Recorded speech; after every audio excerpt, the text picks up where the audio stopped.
Graça e paz, paz e graça. Graça é paz e paz é graça. Eu quero falar com você sobre os porquês da vida.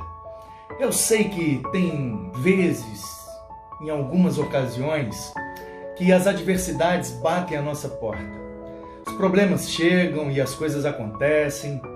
Alguns são acidentes, outros são imprudências, outras são irresponsabilidades e outras simplesmente acontecem para nos prejudicar, para nos desafiar, para nos enfrentar, para nos confrontar. E nas situações adversas da vida, a gente sempre fica se perguntando por quê, por quê, por quê? Sabe, meu querido, eu quero dizer a você que o porquê, ele pertence a Deus. A Deus.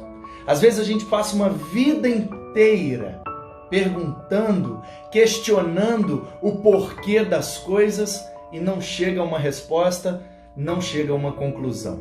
Sabe por quê? Porque o porquê pertence a Deus. Um dos versículos mais conhecidos da Bíblia, talvez o mais conhecido, citado, recitado, é João 3,16, que diz: porque Deus amou o mundo de tal maneira que deu seu Filho unigênito, etc, etc. Percebe como esse versículo começa? Porque Deus. O porquê pertence a Deus. E aí o versículo continua, e na parte B, ou seja, na segunda linha, na segunda sentença do versículo diz: para que todo aquele que nele crer não pereça, mas tenha a vida eterna. Todo aquele que nele crê.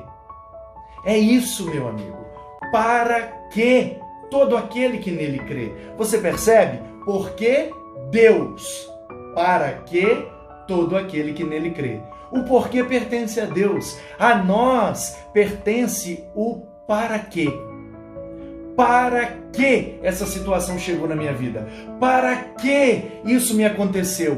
Para que das coisas? E aí a gente encontra a resposta mais fácil. Só que a gente fica questionando o porquê das coisas. O porquê pertence a Deus. Questione o para que das coisas. E aí você vai compreender que muitas das situações cooperam juntamente para o nosso bem. Porque quando Deus não muda a nossa circunstância, Ele quer usar a nossa circunstância para mudar a gente. Quando Deus não muda a nossa circunstância, Ele quer usar a circunstância para mudar a nossa vida. O porquê pertence a Deus. A nós, para quê? Procure sempre saber para que essas coisas estão acontecendo. E sabe para quê? Para te fortalecer, para te fazer crescer, para te fazer mais parecido com a pessoa bendita de Jesus. Porque Deus amou o mundo de tal maneira que deu o seu Filho unigênito para que todo aquele que nele crê não pereça, mas tenha a vida eterna. Aleluia!